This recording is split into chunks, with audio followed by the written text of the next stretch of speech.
Tucker Carlson brought Marjorie Taylor Greene onto his show to discuss Antifa, the greatest threat, as you'll hear here. Oh, hear, nice. To America. It is the humongous, well-coordinated militia that is coming for you, and you must be terrified. Watch out. Of course, I'll say, in case you've never watched me before, I don't actually believe any of those things. But this is the interview that took place, and is quite bonkers. Take a look at this. Marjorie Taylor Greene represents Georgia in the Congress. She joins us tonight. Congresswoman, this happened in your state. I'm just amazed by how little we know. There's this militia that kind of floats around America, and when needed, they show up and start burning buildings and flipping over police cars, and no one knows who they are or who's paying for this? How can that be?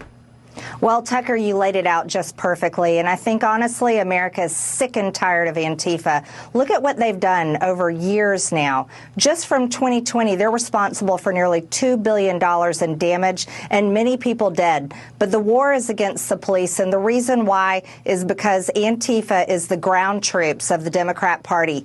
Not only are they the ground troops, they breed them, they raise them, and then they bail them out of jail when they get arrested. But they never get prosecuted. And that's because, well, we know the truth. It's the Democrats in control, and it's the establishment, and it's the unelected bureaucrats that make no apologies for their support of Antifa.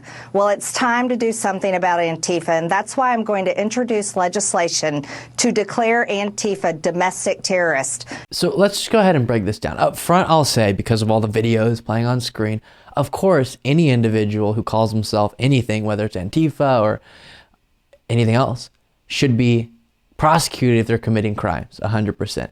The misnomer here is a few things. Number one, that Antifa is this organized group that has a leader or a series of leaders, the Democratic Party dispatches them to attack, and it's just not true.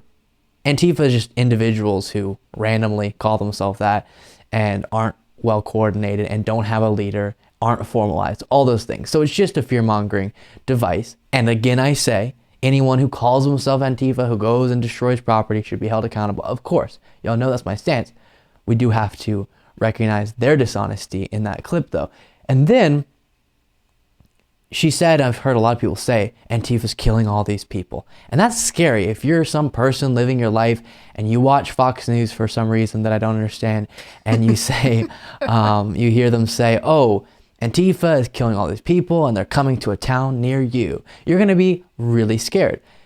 As Business Insider had to put out during the 2020 protests and all the misinformation that was going on about that with President Trump. President Donald Trump has accused far-left groups of inciting riots and violence, but in the last 25 years, no murders have been linked to anti-fascists, while 329 murders have been linked to the far right, according to new research.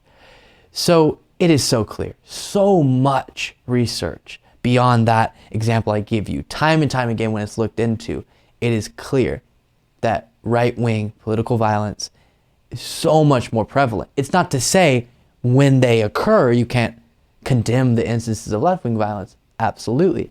But it is to say that within the conversation that they're having, it's a little absurd they won't recognize that, especially because it's rhetoric like theirs that perpetuates this type of thinking.